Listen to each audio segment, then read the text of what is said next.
Baik, berhati-hati jika anda ingin memuat naik sebarang hantaran ataupun berita di media sosial. Takut-takut berita yang anda buat posting itu adalah berita palsu dan anda boleh didakwa sebenarnya di bawah Akta Komunikasi dan Multimedia 1998 dan boleh dikenakan penjara tidak lebih 2 tahun ataupun denda tidak lebih RM50,000. Terima kasih kepada Ismail, rakan penyampai sebentar tadi, dan kita akan teruskan memberi penelitian hari ini kepada beberapa berita palsu yang mana telah pun kami kemaskinikan di sini.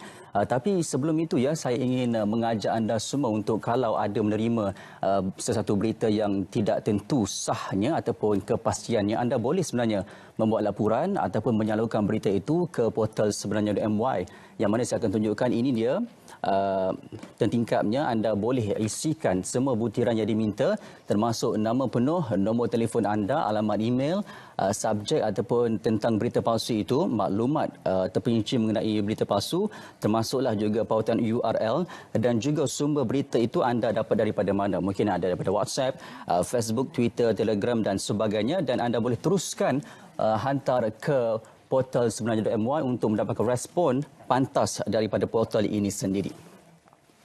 Baik, kita mulakan dengan beberapa pemakluman berita palsu terlebih dahulu daripada pasukan respon pantas KKMM. Saya mulakan dengan apa yang tertera di kaca TV anda ini, iaitu ada 2 perkara di sini yang diketengahkan. Yang pertama, MKN menafikan dakwaan bahawa Perintah Kawalan Pergerakan Diperketatkan PKD telah diisytiharkan di kawasan Batu 11, Kuantan, Pahang. Dan juga perkara kedua, Ketua Polis Daerah Sungai Buloh, Selangor menafikan dakwaan bahawa video yang memaparkan warga asing menunaikan solat berjemaah di Padang Bola MBSA Kampung Baru Sungai Buloh yang berlaku sewaktu tempoh Perintah Kawalan Pergerakan PKP, yang mana ini akan saya terangkan lanjut melalui portal sebenarnya.my sekejap lagi.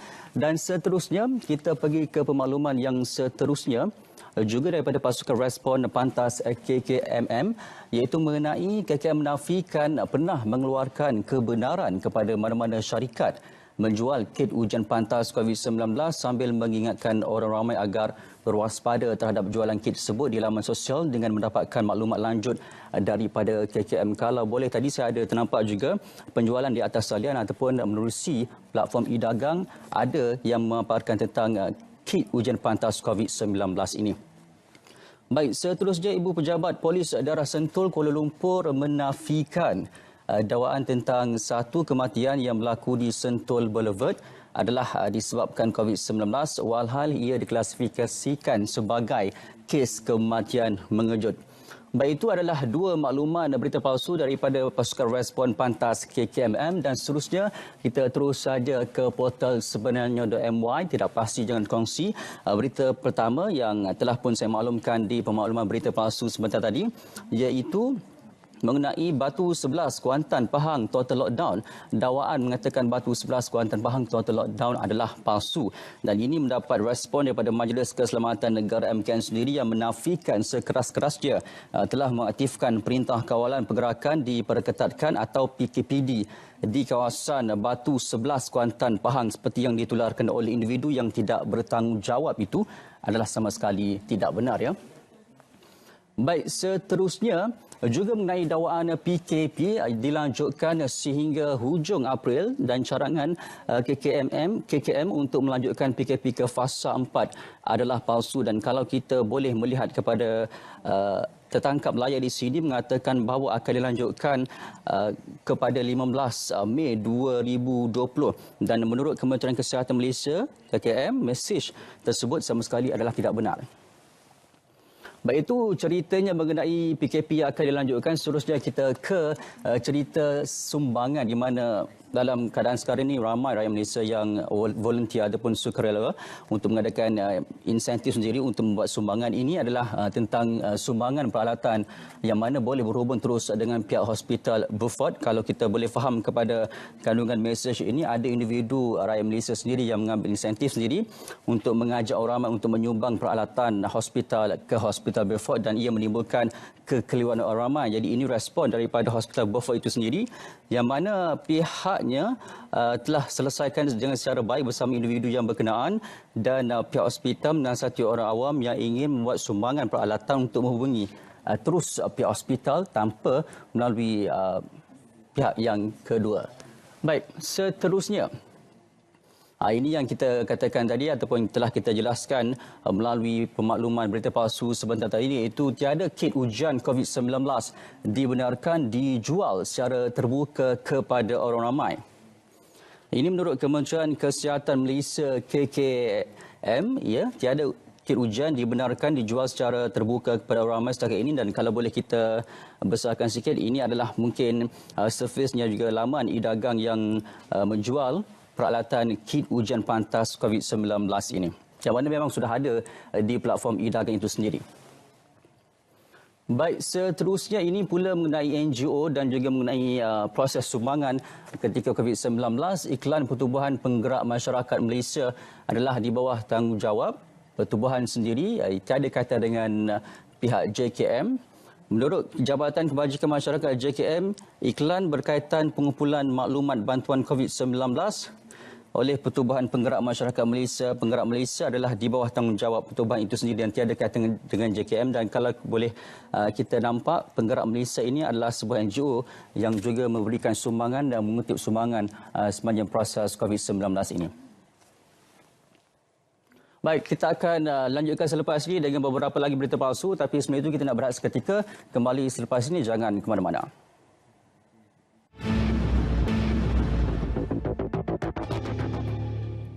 Baik, masih lagi bersama dengan saya Azam Abdul dalam Pastikan Sahih. Anda boleh juga ikuti perkembangan terkini mengenai COVID-19 ataupun COVID-19 melalui media sosial rasmi RTM sendiri, Twitter, Instagram, Facebook dan sebagainya, termasuk juga YouTube. Buat carian berita RTM dan anda boleh dapatkan semua berita-berita sahih semestinya, terutamanya mengenai perkembangan COVID-19. Baik, kita teruskan saja dengan berita palsu seterusnya yang mana saya katakan sebentar tadi mengenai dakwaan Pasar Tasik Raja Pasir Mas tutup sehingga kes COVID-19 reda adalah palsu. Dan saya kira ramai di antara penduduk sekitar Kelantan, terutamanya di Pasir Mas, yang telah pun dapatkan ataupun mendapat mesej ini. Jadi berwaspada kerana menurut Majlis Daerah Pasir Mas MDPM, kenyataan tersebut adalah palsu dan adalah dimaklumkan bahawa MDPM tidak pernah mengeluarkan sebarang arahan penutupan pasar awam berkenaan. Dan kalau boleh kita besarkan sedikit, mesej kandungannya adalah mengenai katanya Pasar Tasik Raja beroperasi last pada 31 bulan Mac sahaja dah akan dibuka semula selepas kes COVID-19 itu reda. Dan kalau mungkin anda pernah mendapat mesej ini, hentikan menyebarkannya serta-merta. Baik, seterusnya ini juga yang tular dan juga hangat diperkatakan di media sosial baru-baru ini mengenai kes COVID-19 dalam kalangan penghuni dan banduan di penjara Kajang. Dan ini adalah inti-inti yang dimuat naik oleh seseorang individu di media sosial yang mendakwa bahawa penghuni dan juga banduan di penjara Kajang dijangkiti COVID-19 yang beliau menuntut ataupun penerangan daripada pihak penjara sendiri. Baik, ini Jabatan Penjara Malaysia mengesahkan tiada kes jangkitan COVID-19 dalam kalangan penghuni dan banduan sejak pandemik itu menular di seluruh negara. Bagaimanapun, langkah sewajarnya sentiasa dilaksanakan bagi mencegah penularan wabak itu di penjara, termasuklah menjalankan pemeriksaan kesihatan kaki tangan bertugas. Dan juga selain itu, setiap banduan yang baru diterima akan dikuarantin terlebih dahulu untuk tujuan pemeriksaan kesihatan bagi mengelakkan penyakit berjangkit dibawa masuk ke dalam penjara itu sendiri. Baik, seterusnya ini apa yang saya telah terangkan di sebentar tadi di awal rancangan tadi mengenai warga asing laksanakan solat berjemaah dalam PKP, dalam tempoh PKP itu sendiri yang didakwa katanya pada 8 April 2020 penularan video yang berdurasi 25 saat mengenai warga asing yang melaksanakan solat Jumaat semasa Perintah Kawalan Pergerakan. Dan hasil risikan mendapati video yang tular itu adalah berkaitan solat Hari Raya Aidilfitri yang disambut oleh masyarakat warga asing pada 2018 yang terdahulu. Solat tersebut telah diadakan di padang bola yang biasa di Kampung Baru Sungai Buloh, dan ini adalah satu berita palsu yang diwawarkan kembali sempena musim COVID-19 ini sengaja untuk mencipta panik dan juga kerisauan di antara masyarakat, terutamanya penduduk di Kampung Baru Sungai Buloh itu sendiri. Baik, ini pula gesaan daripada Majlis Keselamatan Negara dapatkan maklumat yang sahih mengenai Perintah Kawalan Pergerakan PKP dan situasi terkini COVID-19 hanya di beberapa media sosial rasmi ini yang dimiliki oleh MKN itu sendiri. Kita ada Twitter, kita ada Telegram, ada juga Instagram dan juga Facebook rasmi Majlis Keselamatan Negara. Selain daripada itu, anda haruslah berhati-hati menerima sebarang maklumat mengenai COVID-19.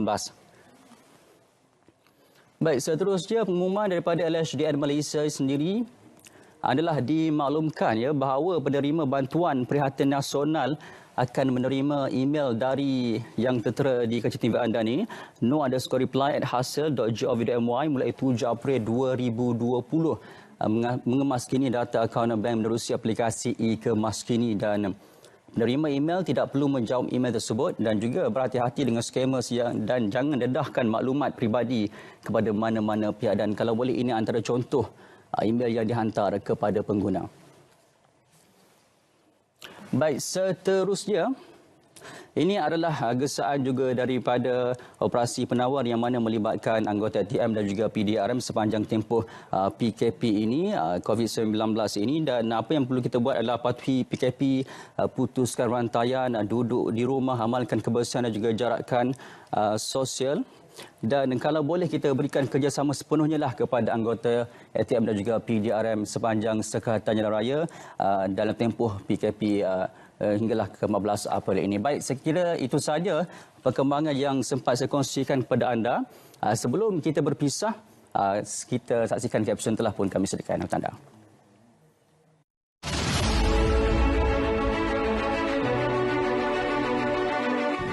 Teruskanlah cekal, kuat dan bersemangat.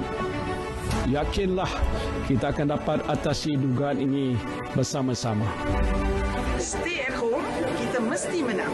Stay at home, kita mesti menang. Stay at home, kita mesti menang. Pastikan penjarakan sosial, kita pasti menang. Break the chain, kita mesti menang. Break the chain, kita mesti menang. Lain-lainnya, kita mesti menang. Stay at home, kita mesti menang. Break the chain, kita mesti menang. Pada hal lainnya, kita mesti menang. Kita duduk rumah, kita mesti menang. Putuskan rangkaian COVID-19, kita mesti menang. Break the chain, dan kita mesti menang. Rakyat Malaysia, patuhilah PKP. Kita mesti menang. Patuhilah setiap arahan daripada pihak kerajaan. Tinggal di rumah, putuskan rantaian, kita mesti menang.